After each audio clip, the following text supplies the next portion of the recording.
La Grande Commission France-Chine a été lancée en 2008 par le président de l'Assemblée nationale de l'époque, Bernard Accoyer, et son homologue Wu Bangguo pour instituer un cadre formel d'échange entre les assemblées françaises et chinoises. Une occasion pour les parlementaires de faire connaissance et d'ouvrir un dialogue direct sur des questions de fond. La Grande Commission France-Chine est une occasion de communication très importante entre l'Assemblée populaire nationale de Chine et l'Assemblée nationale française. Depuis 9 ans, l'Assemblée populaire nationale et l'Assemblée nationale française ont mené au total 8 échanges de ce type. Cette année est la première fois qu'il s'agit du 9e round du 13e Congrès national du peuple. Pour le président du groupe d'amitié France-Chine à l'Assemblée nationale, qui avait déjà conduit la délégation française en Chine lors de l'édition précédente, ces échanges sont de toute première importance et permettent d'aboutir à des résultats concrets. Il est important que, hormis les échanges entre gouvernements, entre les ministères, nous puissions avoir également une diplomatie parlementaire efficace pour échanger sur ces sujets-là. Et l'an dernier, nous avons parlé par exemple de l'application des accords de Paris sur le climat et d'un partenariat France-Chine pour le développement des pays tiers. Voilà donc des exemples de sujets que nous évoquons.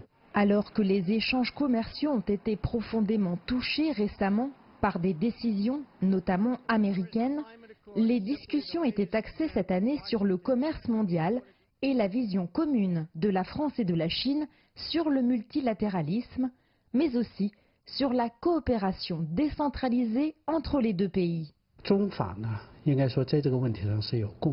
On peut dire que la Chine et la France ont une position commune sur la question du multilatéralisme. Nous espérons que nous pourrons travailler avec la France pour utiliser activement les plateformes multilatérales afin d'engager des négociations permettant de préserver le système commercial multilatéral. Je pense que la coopération entre les deux parties est bénéfique pour le développement d'un large éventail d'avantages. Nous devons travailler ensemble pour que cette coopération locale apporte des résultats plus riches et plus substantiels. Nous sommes ici en France et nous espérons que la Grande Commission sino-française sera en mesure de soutenir la coopération locale, en particulier pour assurer la protection juridique des deux industries. Les débats de cette session se poursuivront durant les mois à venir grâce à l'établissement de groupes de travail. Prolongés par des visites dans l'ouest de la France, ils pourraient même servir de tremplin pour le commerce extérieur. Cette fois-ci, nous avons pu nous rendre donc, en Maine-et-Loire et nous avons fait connaître à nos députés chinois une entreprise française, une PME, qui a un savoir-faire et qui est leader mondial dans ce domaine. Et je pense que c'est des choses qui sont vraiment extrêmement importantes pour permettre, un, de valoriser le savoir-faire français et deux, d'aider ces PME à ouvrir leur marché également à l'étranger.